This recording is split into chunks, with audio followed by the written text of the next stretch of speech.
विद्येश्वर संहिता में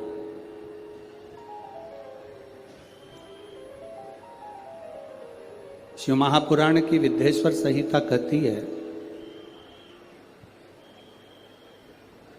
शिव महापुराण की कथा सुनकर,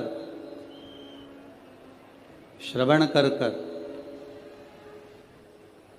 यदि कोई दूर से भी निकल कर जा रहा है, बहुत ध्यान देना कथा पर, कि शिवजी के गले में पड़ा हुआ रुद्राक्ष विश्व का कल्याण कैसे करता।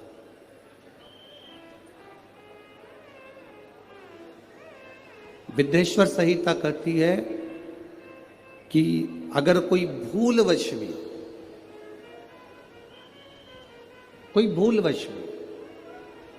अगर शंकर भगवान की कथा को श्रवण कर कर निकल कर जा रहा है और उसके शरीर से छूकर हवा, वायु जो चलती है, उसके शरीर से छूकर जो वायु निकलती है, जो हवा चलती है, चलती हुई हवा यदि उसके शरीर से भी छूकर निकल गई और जितनी जितनी दूर जहाँ जहाँ तक वो हवा जाती है, वो पवन जाती है, वो वायु जाती है, और उस हवा के क्रम में जितने जितने जीव आ जाते हैं, चाहे मनुष्य हो, जलचर हो, थलचर हो, वायुचर हो, जो जीव आ गया, शिव पुराण कहती है उनका दूसरी बार जन्म नहीं होता, वो संसार सागर से मुक्त हो जाता है।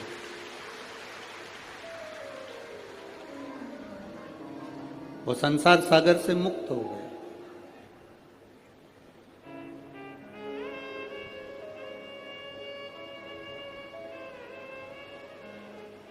शिव जी के गले में रुद्राक्ष की माला है, शंकर जी के गले में रुद्राक्ष पड़ा हुआ है, मस्तक पर चंद्र है, गले में सर्प है, मृगछाला पहने हुए हैं। ये मेरे बाबा ने जितना जितना स्वरूप बनाया है, मेरे बाबा जितना जितना श्रृंगार ये करे हैं, ये संपूर्ण जगत के उद्धार के लिए करे।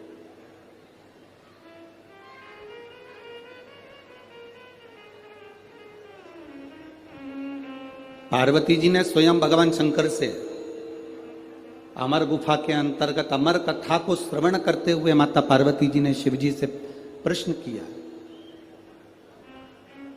उस प्रश्न का उत्तर आपके भी मुख पर होना चाहिए।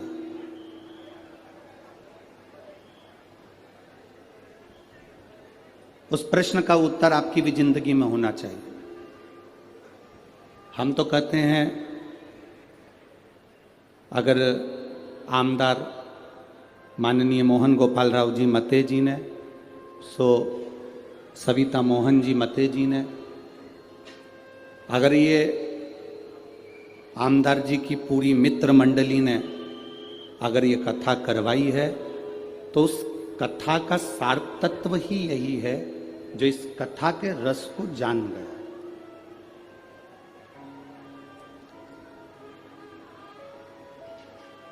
आज कथा के मंडप में माननीय सांसद महोदय कृपाल जी तुमाने जी भी विराजे हैं। शिव कथा कह रही है। एक प्रश्न माता पार्वती जी ने भगवान शंकर से कहा, अमरनाथ की गुफा में हम प्रवेश करें ना करें, अमरनाथ जी का दर्शन करने हम पहुँचे ना पहुँचे, अमरनाथ जी का हमने कभी दर्शन किया ना किया, हम कभी अमरनाथ दर्शन के लिए पहुँचे ना पहुँचे, पर ये प्रश्न और इसका उत्तर आपके भीतर होना चाहिए। ये प्रश्न भी हो और इसका उत्तर भी। पार्वती जी ने शिव जी से प्रश्न किया, बाबा, प्रभु, स्वामी, आपके शरीर पर जो वस्तु आपने धारण करी है, मैं 5 वस्तुओं को, पार्वती जी कहती हैं, आपसे पूछना चाहती हूं। केवल 5 वस्तु का मैं महत्व जानना चाहती हूं। एक, आपके गले में पड़ा हुआ रुद्राक्ष, दूसरा गले में पड़ा हुआ सांप, तीसरा मस्तक पे लगा हुआ चंद्र, चौथा मस्तक पे रखी हुई गंगा और पांचवा कंठ में पड़ा हुआ विष। ये 5 चीजें जो आपके पास में विराजमान है, ये 5 चीजें जो आपके पास में हैं, आपके पास में विराजमान है, इन 5 चीजों का दर्शन यदि संसार के मनुष्य को हो जाए तो मैं ये जानना चाहती हूं कि वो संसार का मनुष्य किस लोक में जाता है, किस स्थान पर जाता है। बाबा देव अधिदेव महादेव जो माता पार्वती जी को कथा सुनाने के लिए विराजमान थे, अमर कथा जो कह रहे हैं, पार्वती जी को जो ज्ञान उपदेश दे रहे हैं, माता पार्वती जी को जो ज्ञान उपदेश प्रदान कर रहे हैं, वो भगवान शंकर पार्वती जी से कहते हैं, पार्वती तू 5 दर्शन को भूल जा। गंगा का दर्शन हुआ कि नहीं हुआ उससे मतलब नहीं, चंद्र का दर्शन हुआ कि नहीं हुआ उससे मतलब नहीं, कंठ में भरे हुए विष का दर्शन हुआ कि नहीं हुआ उसका मतलब नहीं, सर्प गले में पड़ा है उसका दर्शन हुआ कि नहीं हुआ उसका मतलब नहीं। पार्वती, अगर संसार का मनुष्य मेरे गले में पड़े हुए रुद्राक्ष को अगर अपने कंठ में धारण भी कर लेता है या उसका स्पर्श भी कर लेता है तो फिर पुनः उसका जन्म नहीं होता, वो कैलाश धाम का अधिपति बन जाता। एक रुद्राक्ष का मन का, एक रुद्राक्ष का मन का,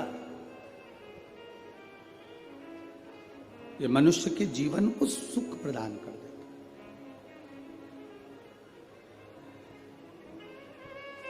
बाजार में बहुत सारी गाय रोड पर मिलती है,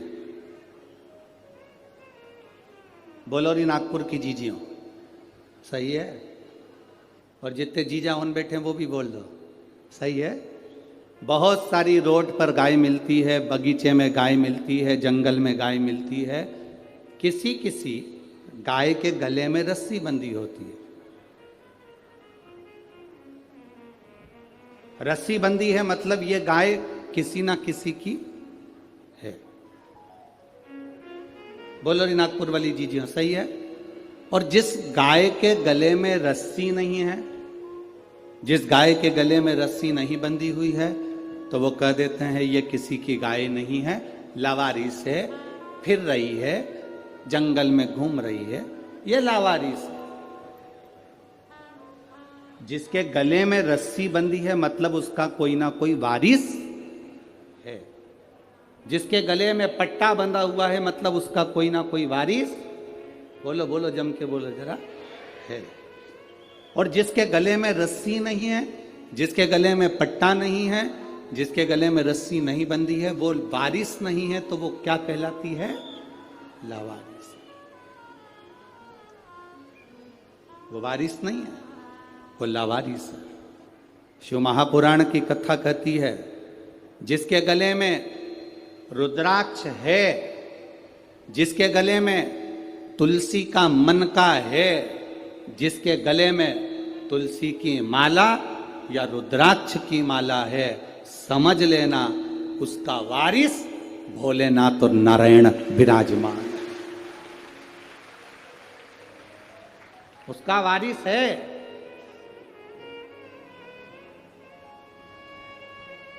आप सोने के कितने भी आभूषण पहन लो, चेने पहन लो, कितना सुंदर आभूषण धारण कर लीजिए, कितने भी हीरे के हार पहन लो, वारिस नहीं कहलाएगा।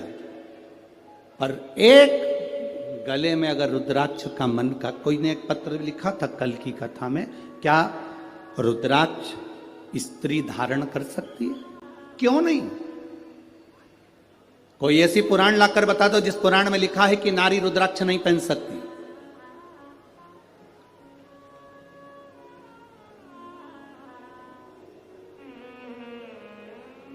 उस पत्र में लिखा था क्या नारी, क्या स्त्री भगवान शंकर के शिवलिंग का स्पर्श कर सकती है? क्या नारी स्त्री भगवान शंकर के शिवलिंग का स्पर्श कर सकती है?